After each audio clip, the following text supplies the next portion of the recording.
دعائے مالکان ذکر بندگان ذکر کا وارثان ذکر کی بارگاہ میں پیش ہونا قبول فرما۔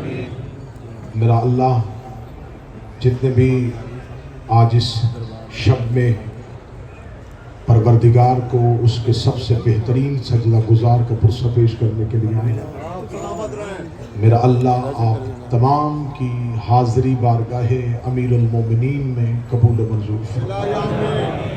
میرا اللہ یہ سعادت آپ کو اپنی زندگی کے ہر سال میں نصیب فرما۔ جو نہیں آ سکے ان کے لیے میرا اللہ اسباب مہیا فرما۔ جو آ چکے ہیں انہیں بار بار کربلا آنے کی توفیق عطا فرما۔ ان تمام دعاؤں کی ان تمام حاجات کی قبولیت کے لیے مل کے بواز بلند صلوات اللہ علیہ۔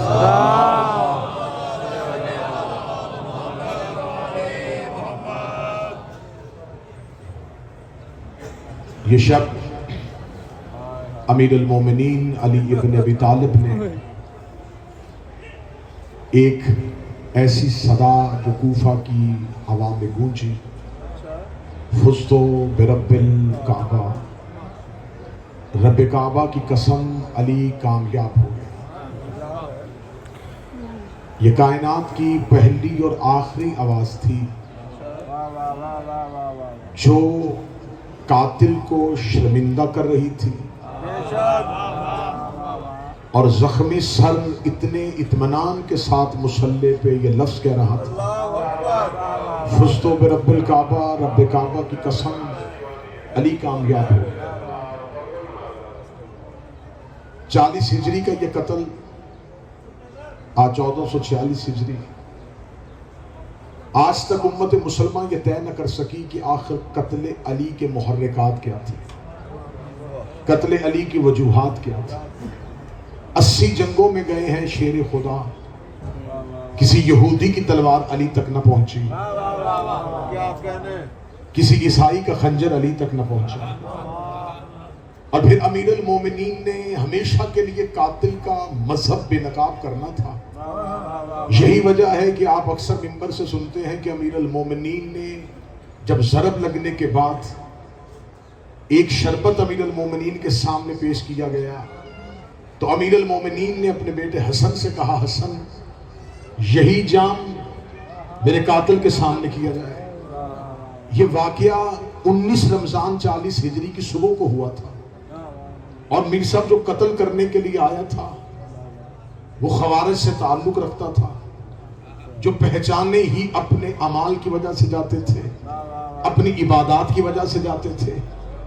آج اتنے سالوں کے بعد، اتنی صدیوں کے بعد ماہ سیام میں کسی مسلمان کی جرت نہیں ہوتی کہ وہ روزے کے بعد کسی شخص کو کھانے اور پینے کی دعوت دے جہاں علی جیسا امام ہو، اور وہ علی جیسا امام قاتل کو کہہ رہا ہے پی شربت، شربت بھی، شربت بھی۔ اور حسین خارج نے فوراً، خارجی نے اپنے ہاتھ کو پیچھے کیا، لبوں کو ہٹایا اور ہٹا گئے، یا علی میں روزے سے ہوں، یا علی میں روزے سے ہوں۔ یہ لفظ علی تاریخ میں لکھوانا چاہتے تھے۔ علی نے اس لیے اس کے سامنے شربت کا جام کیا کہ کل کو مورخ یہ نہ کہہ دے کہ علی کا قاتل یہودی تھا، علی کو کسی عیسائی نے قتل کیا تھا، علی سے کسی نے خیبر کا بدلہ لے لیا تھا، علی سے کسی نے بدر کا بدلہ لے لیا تھا، علی سے کسی نے مباہلے کا بدلہ لے لیا تھا، کیونکہ علی کے دشمن یہودیوں میں بھی تھے، علی کے دشمن عیسائیوں میں بھی تھے۔ لیکن امیر المومنین نے قاتل کا مذہب بے نقاب کرنا تھا۔ علی نے اس کے سامنے یوں جام کیا، اس نے اپنے ہاتھ کو پیچھے کیا۔ امیر المومنین نے اسے جام کی دعوت دے کے زمانے کو بتا دیا ہے کہ اگر علی کا قاتل چہرے پہ داڑھی سجا کے اسلام کا دعویٰ بھی کرے تو دعوے پہ نہ جانا۔ کچھ بندوں کے باہر اسلام ہوتا ہے، اندر علی کا قاتل۔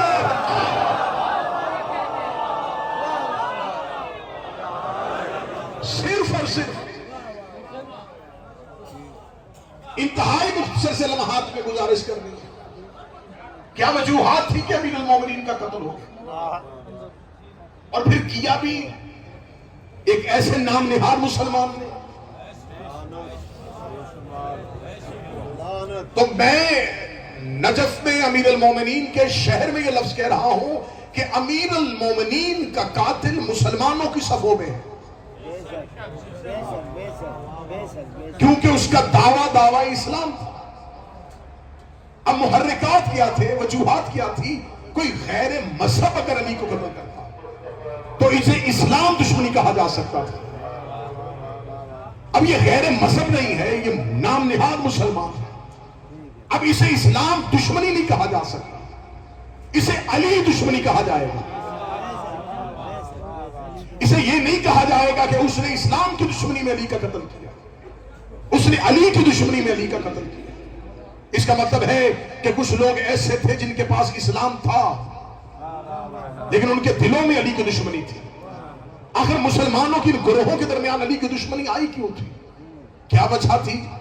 ان کے دلوں میں یہ علی کا بغض کیوں تھا، یہ کینہ کیوں تھا، علی سے یہ عداوت کیوں تھی؟ میں نے آپ کے سامنے اللہ کے قرآن سے سورہ مبارکہ المائدہ سے آیت پڑھی ہے، الیوم یئس الذین کفروا من دینکم، اے میرا محمد آج کے دن کافر تیرے دین سے مایوس ہو گئے۔ یہ آیت خم غدیر کے بعد نازل ہوئی تھی، جب امیر المومنین کی امامت، حاکمیت اور ولایت کا اعلان کر دیا تھا۔ خدا نے کہا تھا اے میرا محمد آج کافر تیرے دین سے مایوس ہو گئے، جبکہ یہ اعلان کافروں کے درمیان نہیں ہوا تھا۔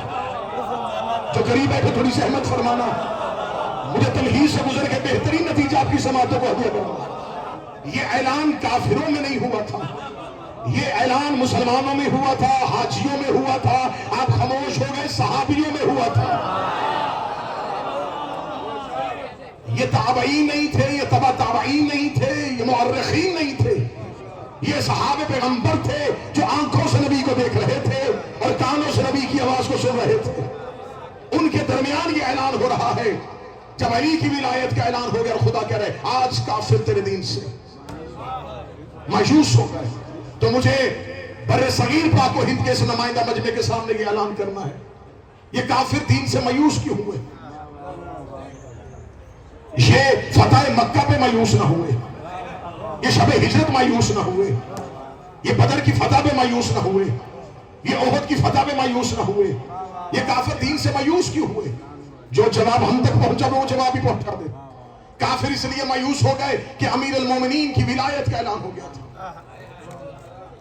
میں اس جواب کو بھی مکمل نہیں سمجھوں گا۔ صحیح صاحب، اگر کافر امیر المومنین کی ولایت کے اعلان کی وجہ سے مایوس ہوئے تو اس سے زیادہ خطرناک حدیثیں نبی اپنی زندگی میں کہہ چکے تھے۔ مولا امیر المومنین کو مولا کہہ دینا یہ کوئی اتنی بڑی حدیث نہیں تھی کہ وہ مایوس ہو گئے۔ اس سے پہلے رسول کہہ چکے ہیں یا علی تیری مجھ سے وہی نسبت ہے جو ہارون کو موسیٰ کے ساتھ تھی۔ یا علی تو میں حکمت کا شہر ہوں تو اس کا دروازہ ہے، میں علم کا شہر ہوں تو اس کا دروازہ ہے۔ اے علی تیری وجہ سے آدم کی توبہ قبول ہوئی تھی، اے علی تم نے تمام نبیوں کی مدد چھپ کے کی اور میری ظاہر کی۔ اتنی حدیثیں نبی اپنی زندگی میں کہہ گئے تھے کہ نبی اپنی زندگی میں 40 سال مکہ اور 23 سال مدینے کے نبی بہانے ڈھونڈتے تھے علی کے فضائل پڑھنے کے۔ نبی منبر پہ علی کے فضائل پڑھتے تھے، نبی میدان میں علی کے فضائل پڑھتے تھے، نبی بزم میں علی کے فضائل پڑھتے تھے، نبی رزم میں علی کے فضائل پڑھتے تھے۔ رسول تو بہانے ڈھونڈا کرتے تھے علی کے فضائل پڑھنے کے۔ اتنی حدیثیں نبی اپنی زندگی میں امیر المومنین کی فضیلت میں کہہ چکے تھے۔ تو پھر من کنت مولا فہذا علی المولا کی حدیث، اس حدیث کے سننے کے بعد کافر مایوس ہو گئے اور انہوں نے نبی سے دشمنی لے لی، اہل بیت سے دشمنی لے لی۔ اس کا مطلب ہے کہ غدیر دشمن نے بھلا دی ہے لیکن دوستوں تک بھی پوری نہیں پہنچی۔ یہ نہیں پہنچایا گیا کہ صرف من کنت مولا فہذا علی المولا کا ایسا اعلان تھا جس کی وجہ سے انہوں نے نبی کے قتل کا منصوبہ بنا لیا تھا۔ وہ اسلام سے پھر چکے تھے، وہ کافر ہو چکے تھے۔ اس کا مطلب ہمیں خم غدیر کا وہ پورا خطبہ پڑھنا ہوگا، ہمیں دیکھنا ہوگا آخر وہ کون سا اعلان ہوا تھا جس کے بعد کافر دین سے مایوس ہو گئے، جس کے بعد انہوں نے نبی کے قتل کا منصوبہ بنا لیا، جس کے بعد انہوں نے اہل بیت سے دشمنی کا منصوبہ بنا لیا۔ ہمیں خطبہ غدیر پڑھنا ہوگا۔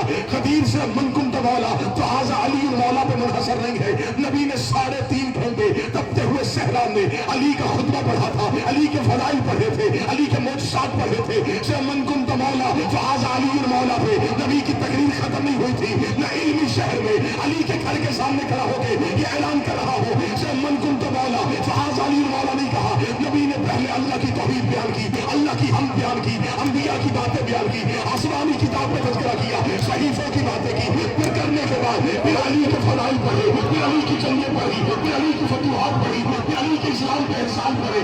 پھر نبی نے کہا النبی اولی بالمؤمنین من انفسہم، نبی تم مومنین کے نفسوں میں زیادہ حقدار ہے. پھر ہاتھ بڑھا کے کہا من کنت مولا فہذا علی مولا.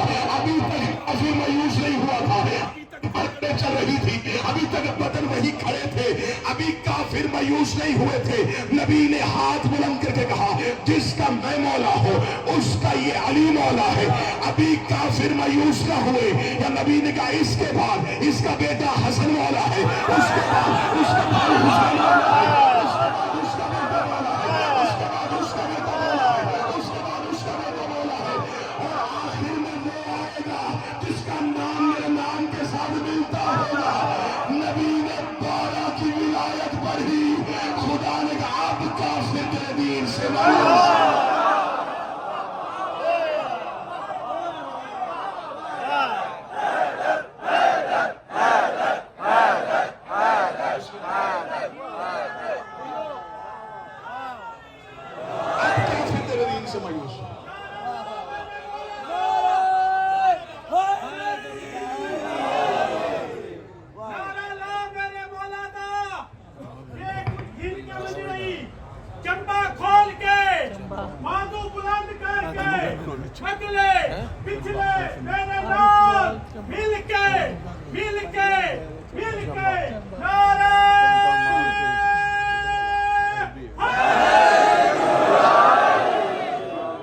صرف ایک علی کی امامت کے اعلان سے نہیں.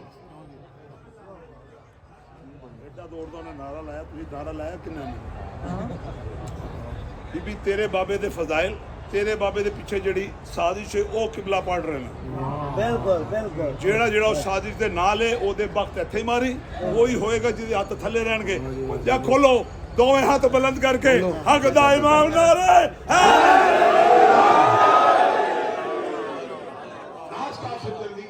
ہو گئے. یہ دین سے مایوس علی کی ولایت کی وجہ سے نہیں ہوئے تھے. میں پوری ذمہ داری کے ساتھ